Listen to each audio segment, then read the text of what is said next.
আসসালামু আলাইকুম। বিশ্বকাপ বাছাই পর্বের জার্মানির শেষ ম্যাচে মুখোমুখি হবে স্লোভাকিয়ার বিপক্ষে। আর স্লোভাকিয়ার বিপক্ষে ম্যাচটি অনুষ্ঠিত হবে আগামীকাল সোমবার রাত 1:45 জার্মানির ঘরের মাটিতে। বিশ্বকাপ বাছাই পর্বে জার্মানি গ্রুপ পর্বে এখন পর্যন্ত 5টি ম্যাচ খেলেছেন। 5টি ম্যাচের মধ্যে তারা 4টিতে জয়লাভ করেও এখন পর্যন্ত তারা বিশ্বকাপের টিকিট নিশ্চিত করতে পারেনি।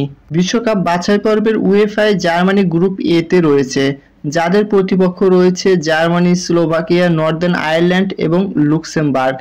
এখন পর্যন্ত সবাই 5টি করে ম্যাচ খেলে পয়েন্ট টেবিলে 1 নম্বরে অবস্থান করিতেছে জার্মানি। জার্মানি এখন পর্যন্ত 5টি ম্যাচ খেলেছেন, যেখানে তারা 4টিতে জয়লাভ করেছেন এবং অপরদিকে একটি ম্যাচ পরাজিত হয়েছেন। জার্মানি মোট 5 ম্যাচে গোল দিয়েছেন 10টি, অপরদিকে হজম করেছেন মাত্র 3টি গোল। অপরদিকেও স্লোভাকিয়া 5টি ম্যাচ খেলেছেন, যাদের মধ্যে তারা 4টিতেই জয়লাভ করে পয়েন্ট টেবিলে 2 নম্বরে অবস্থান করিতেছেন 12 পয়েন্ট নিয়ে, অর্থাৎ জার্মানির সমান পয়েন্ট নিয়ে। স্লোভাকিয়া 5 ম্যাচ শেষে তারা গোল দিয়েছে 6টি, অপরদিকে মাত্র 2টি গোল হজম করেছেন।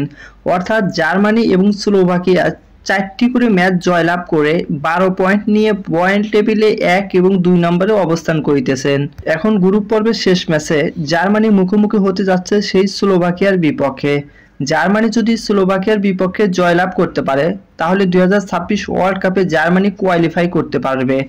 আর যদি জার্মানি স্লোভাকিয়ার বিপক্ষে পরাজিত হয়, তাহলে কিন্তু 2026 ওয়ার্ল্ড কাপের জন্য জার্মানিকে আবার ইউরোপের 12টি দলের সাথে কোয়ালিফাই করে সেখান থেকে 4টি দলে থাকতে পারলেই তারা 26 ওয়ার্ল্ড কাপে খেলতে পারবে। কিন্তু দুঃখের বিষয় হচ্ছে, জার্মানি গ্রুপ পর্বের প্রথম ম্যাচে মুখোমুখি হয়েছিল স্লোভাকিয়ার বিপক্ষে।